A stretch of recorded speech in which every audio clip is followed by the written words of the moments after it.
এটা ছিল Vietnam airport. Vietnam airport থেকে মালয়েশিয়া যাত্রার পালা। 4 ঘন্টা পর পৌঁছায় যাব মালয়েশিয়া। প্লেনে বসে সুন্দর সুন্দর দৃশ্য উপভোগ করতে করতে চলে যাচ্ছি মালয়েশিয়ার উদ্দেশ্যে। আর আল্লাহর কাছে অনেক বেশি শুকরিয়া আদায় করছি, এক একটি দেশ ভ্রমণের সুযোগ করে দিচ্ছে আল্লাহ, অনেক কিছু দেখার সুযোগ করে দিচ্ছে। আলহামদুলিল্লাহ, ভিউগুলো সত্যি অনেক সুন্দর ছিল, মাশাল্লাহ। দৃশ্য উপভোগ করতে করতে চলে আসলাম মালয়েশিয়ান এয়ারপোর্টে। এবার অ্যাপার্টমেন্টে যাওয়ার পালা। আমরা যে অ্যাপার্টমেন্টে ভাড়া করেছিলাম, পৌঁছাতে পৌঁছাতে রাত হয়ে গিয়েছিল। এই ছিল আমাদের অ্যাপার্টমেন্ট, আমার 2 দিনের সংসার। মাশাল্লাহ, আলহামদুলিল্লাহ, অনেক বেশি সুন্দর ছিল।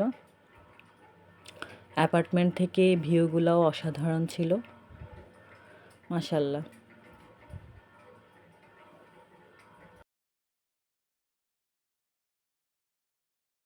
আমার কাছে তো হোটেল থেকে এই সব অ্যাপার্টমেন্টগুলোই বেশি ভালো লাগছে, মাশাল্লাহ। নিজের মতন করে একটা বড় অ্যাপার্টমেন্টে 2-4 দিনের জন্য সুন্দরভাবে থাকা যায়।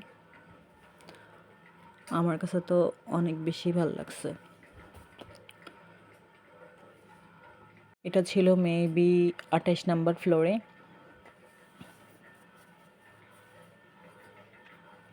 এই তো। আর এটা ছিল পরদিন সকালের ভিউ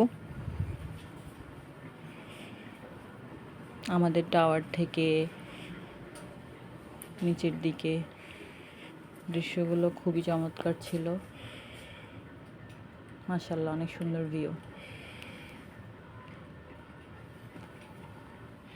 আলহামদুলিল্লাহ, একটু পর বের হয়ে যাব মালয়েশিয়ার বিভিন্ন প্লেস ঘুরে দেখার জন্য।